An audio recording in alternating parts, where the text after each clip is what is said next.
देख रहे हैं न्यूज प्रहर, खबर जो सच बोले। सीधे बढ़ेंगे खबरों की ओर, उससे पहले एक नजर डाल लेते हैं आज के हेडलाइंस पर। एनआईए की बड़ी छापेमारी, बंगाल के मुर्शिदाबाद से अलकायदा के 6 आतंकी गिरफ्तार। शादी का झांसा देकर युवती का शारीरिक शोषण, बनाया मां उल्टी थाना का घेराव। कोरोना के शिकार हुए पत्रकार संजीव कुमार सिन्हा की पत्नी को मिली राज्य सरकार की नौकरी, मंत्री मलय घटक ने सौंपा नियुक्ति पत्र। अब खबरें विस्तार से। प्राप्त खबरों के अनुसार नेशनल इन्वेस्टिगेशन एजेंसी ने शनिवार सुबह छापेमारी की बड़ी कार्रवाई की। एनआईए ने पश्चिम बंगाल के मुर्शिदाबाद और केरल के एर्नाकुलम में कई ठिकानों पर छापेमारी की। इस दौरान पाकिस्तानी आतंकी संगठन अलकायदा से जुड़े 9 आतंकियों को गिरफ्तार किया गया। छापेमारी में एनआईए ने पश्चिम बंगाल से 6 और केरल से 3 आतंकियों को गिरफ्तार किया। आतंकियों के कब्जे से डिजिटल उपकरण, दस्तावेज, जिहादी साहित्य, धारदार हथियार, देसी हथियार, घर में विस्फोटक उपकरण बनाने से जुड़े कागजात समेत भारी मात्रा में आपत्तिजनक सामग्री बरामद की गई है। जानकारी के मुताबिक एनआईए को पश्चिम बंगाल और केरल समेत देश के विभिन्न हिस्सों में अलकायदा के अंतर्राष्ट्रीय मॉड्यूल के बारे में पता चला था। यह ग्रुप निर्दोष लोगों की जान लेने के उद्देश्य से भारत में महत्वपूर्ण स्थानों पर आतंकी हमलों की साजिश रच रहा था। एनआईए ने बताया कि शुरुआती जांच के मुताबिक इन लोगों को सोशल मीडिया पर पाकिस्तान स्थित अलकायदा आतंकवादी द्वारा कट्टरपंथी बनाया गया था। साथ ही राष्ट्रीय राजधानी क्षेत्र सहित कई स्थानों पर हमले करने के लिए प्रेरित किया गया था। इस उद्देश्य के लिए मॉड्यूल सक्रिय रूप से धन जुटाने में लगा था और हथियार तथा गोला बारूद खरीदने के लिए कुछ सदस्य दिल्ली जाने की योजना बना रहे थे। इसी विषय में पश्चिम बंगाल के मुर्शिदाबाद से गिरफ्तार हुए आरोपियों के घर वालों ने कहा कि আমি ঘুমাচ্ছিলাম, এসে ঘুম থেকে উঠে দেখছি যে পুলিশ এসেছে। তারপর ওই বাথরুমে ছিল আমার স্বামী, যে ওখান থেকে ধরে নিয়ে গেল। কেন ধরে নিয়ে গেল কিছু জানতে আমি পারছেন? কিছু জানি না। আপনার স্বামী কি কাজ করতেন আগে? কেরালায় কাজ করতে হোটেলে। হোটেলে। এখন কতদিন হলো বাড়িতে আসা? 3 মাস, 3.5 মাস আছে। কি আপনার স্বামী কি আপনার সঙ্গে কোনো সময় কোনো আমি কিছু জানি না। ও এমনি ওই কেরালায় কাজ করতে, ওই বন্ধুরা ফোন করছে, কথা বলতে, কবে যাবে কেরালায় এসে আলোচনা করতে, এইগুলো শুনেছি। যাবার সময় কিছু বলে গিয়েছে আপনাকে যে কেন? না না, ওর সাথে আমার কথাই হয়নি। কি চাইছেন এখন আপনারা? আল্লাহ এতে থেকে রেহাই করুক, তাই চাই আমরা। बाइट। वहीं इस विषय में भाजपा के कद्दावर नेता दिलीप घोष ने कहा कि दुर्भाग्य से देश में होने वाली हर आतंकवादी गतिविधियों का तार बंगाल से ही जुड़ा होता है। मुझे लगता है कि बंगाल की सरकार जानकर इसे श्रेय दे रही है। आज एनआईए के द्वारा जो 6 आतंकवादियों का पकड़ा जाना, ये बहुत बड़ा एक संवेदनशील घटना है। देश की सुरक्षा लिए बहुत बड़ा थ्रेट है। लेकिन दुर्भाग्य से हर बार बंगाल के में ऐसा ही घटना होती है, चाहे बांग्लादेशी टेररिस्ट हो, चाहे सीमी अलकायदा आईएस के और मॉड्यूल हो, बंगाल में कहीं न कहीं जिला में इनका शेल्टर मिलता है। मुझे लगता है कि बंगाल की सरकार जानबूझकर इनको शेल्टर दे रही, क्योंकि इसी में उनका राजनीतिक हित है। ऐसा कोई डिस्ट्रिक्ट नहीं वेस्ट बंगाल में जहां कभी ना कभी कई 5-7 सालों में बम विस्फोट नहीं हुआ हो, चाहे मालदा हो, कलिया चौक हो, चाहे धूलागढ़ हो, चाहे खागड़ागढ़ हो, चाहे पिंगला में हो। अभी 2-3 महीना पहले और बैरकपुर में हुआ है। लगातार बड़ी बड़ी विस्फोट होती है, लेकिन उसको जानबूझकर दबा दिया जाता है। तह तक नहीं जा करके इसको लोगों की और स्मृति से इसको गायब किया जाता है। और इसका परिणाम यह है कि सारे देश और विदेश के जो टेररिस्ट है बंगाल में शेल्टर लेके बैठे हुए हैं। पिछले साल और मिजोरम, नागालैंड के जो टेररिस्ट, उनका भी शेल्टर मिला था। वहां का पुलिस आकर बंगाल से उनको पकड़ के ले गया। तो लगातार ये जो घटना हुई है, इससे पता चलता है बंगाल की सरकार इस मामले में सॉफ्ट है। प्रेम जाल में फांसकर और शादी का झांसा देकर एक युवती का एक लड़के ने शारीरिक शोषण किया।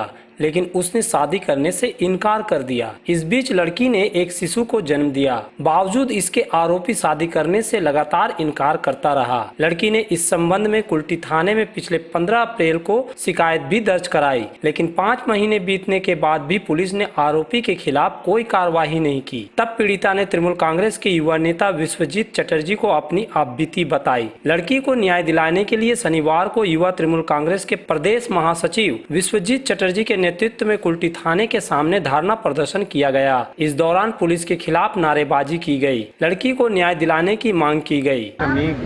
गोविंदा बाउरी नामेर एक छेले भालोबासार प्रतिश्रुति दिए दीर्घदिन सहबास करे বিয়ে করব প্রতিশ্রুতি দিয়েছিল, কিন্তু তারপরও যখন জানে যে ওর মেয়ে প্রেগনেন্ট হয়ে গেছে তখন ওর বাবা যখন ওর বাড়ির লোককে বলতে যায় যে বিয়ের ব্যাপারে তখন একদম অস্বীকার করে যে আমরা বিয়ে করব না, কোনো মতেই করব না। ঠিক আছে, তার পরিবর্তে তখন এফআইআর হয়, 15/4 একটা এফআইআর করা হয় চৌরঙ্গি ফাঁড়িতে কুল্টি থানার আন্ডারে এফআইআর করা হয়। কিন্তু আমার বক্তব্য ছিল 5 মাস হয়ে গেল, ওর একটা বাচ্চা পর্যন্ত এখন হয়ে গেছে। যে ফয়সলা চাই একটা ওরকে একটা অ্যারেস্ট করতে হবে, তারপরে কোর্টে ফয়সলা হবে, কিন্তু অ্যারেস্ট তো করতে হবে। তো পুলিশ কেন অ্যারেস্ট করতে পারছে না? তো পুলিশ আজকে আশ্বাসন দিয়েছে আমাদেরকে ব্লক সভাপতির সামনে যে আমরা যে কোনো উপায় 15 দিনের মধ্যে সোর্স রাখিয়েছি, আমরা যে কোনো উপায় অ্যারেস্ট করব। তো ইয়ার আগে আপনি বলেন মেয়েটার উপরে অত্যাচার হচ্ছে, কারা ওইটা করছে? তারা ওদের বাড়ি ছেলের বাড়ির লোক অনেক সময় ওকে টর্চার করছে, মেন্টালি টর্চার করছে, ঢিল পাথর করছে বাড়িতে, যাতে কেসটা তুলে নেওয়ার জন্য প্রেশার দেওয়া হচ্ছে। अन्याय और शारीरिक शोषण की शिकार हुई लड़की को जल्द न्याय देने की मांग पुलिस से की गई। तृणमूल नेताओं ने पुलिस को 15 दिनों के समय दिया है। अगर पुलिस आरोपी के खिलाफ कार्रवाई नहीं करती है तो फिर से आंदोलन किया जाएगा। আমি পুলিশকে বলেছিলাম পরিষ্কার ভাষায় যে 15 দিনের মাথায় যদি আসামি অ্যারেস্ট না হয়, নন বেল কেস না হয়, তাহলে আমরা এইটা বিশ্বই শুধু নয়, আমরা কুল্টি ব্লক থেকে বৃহত্তর আন্দোলন। एक तरफ ममता बनर्जी पुलिस को ये पुलिस डे मना रही है, दूसरी तरफ आप लोग खिलाफ में थाना घेराव कर रहे हैं, ये क्या मुद्दा है? This is not the question, this is not the question, this is justice for a human being. এটা জাস্টিস ফর হিউম্যান। একটা মেয়ের বেইজ্জত করলো, তার বাচ্চা হয়ে গেল, সেটা নিয়ে আন্দোলন মতো বারণ করা নাই। कोरोना महामारी से जूझते हुए न सिर्फ डॉक्टर, चिकित्सा कर्मी, पुलिस जैसे कोरोना योद्धा इसके शिकार होकर मारे जा रहे हैं, बल्कि कोरोना महामारी की रिपोर्टिंग करते हुए कई रिपोर्टर, फोटोग्राफर, कैमरामैन भी इसके शिकार हुए हैं। इनमें ही आसनसोल के एक वरिष्ठ पत्रकार और दैनिक जागरण के रिपोर्टर संजीव कुमार सिन्हा शामिल हैं। उनका पिछले दिनों कोरोना की वजह से देहांत हो गया था। अब राज्य के श्रम मंत्री मलय घटक के प्रयास से उनकी पत्नी अंजू सिन्हा को सरकारी नौकरी मिली है। अंजू सिन्हा को पश्चिम बंगाल सरकार के न्यायिक विभाग में नौकरी दी गई है। शनिवार को मलय घटक ने संजीव की पत्नी अंजू सिन्हा को नियुक्ति पत्र सौंप दिया। আমাদের দৈনিক জাগরণ পত্রিকাতে সঞ্জীব আমাদের আসানসোল অঞ্চলে অনেক সংবাদ ক্ষেত্রে অনেক বড় ভূমিকা ছিল তার। সে এই এলাকার বহু খবর, সত্যি খবর, আসল খবর, সেগুলো কিন্তু দৈনিক জাগরণ পত্রিকাতে আমরা দেখেছিলাম। সেই কাজ করত। করোনা ভাইরাসে আক্রান্ত হয়ে কিছুদিন আগে তার দেহান্ত হয়েছে, মারা গেছে। পরিবারে তার স্ত্রী এবং 2 বাচ্চা আছে। তো আমরা এই কথা চিন্তা করে তার স্ত্রীকে আমাদের রাজ্য সরকারের জুডিশিয়াল ডিপার্টমেন্টে ওনাকে আমরা অ্যাপয়েন্টমেন্ট লেটার দিলাম। উনি এবার জয়েনিং করবেন। জয়েনিং করার সরকারি যেভাবে চাকরি করেন উনি করবেন। कुछ आर्थिक सहायता भी? आर्थिक सहायता का तो बारे में अभी तक हमको बोला नहीं। दरकार होगा तो हम लोग का पार्टी का तरफ से, इसका तरफ से हम सब लोग करते हैं। दिवंगत पत्रकार संजीव सिन्हा के 2 बच्चे हैं। अब उनकी पत्नी को सरकारी नौकरी मिलने से उनका परवरिश बेहतर ढंग से हो पाएगा। इस संबंध में संजीव के बड़े भाई सुनील कुमार सिन्हा ने मंत्री मलय घटक का आभार जताया है। जो इस विकट समस्या के समय सहायता की है उसके परिवार के लिए, उसके लिए हम लोग सदा आभारी रहेंगे। आजीवन उनका एहसान रहेगा, क्योंकि 2 छोटे छोटे उसका बच्चे हैं। उस समय में मंत्री जी जो इतना बढ़िया काम किए हम लोग के प्रति, ये कभी आशा हम लोग नहीं किए थे कि इतना जल्दी हम लोग खेती कर लेंगे। एक छोटे से ब्रेक के बाद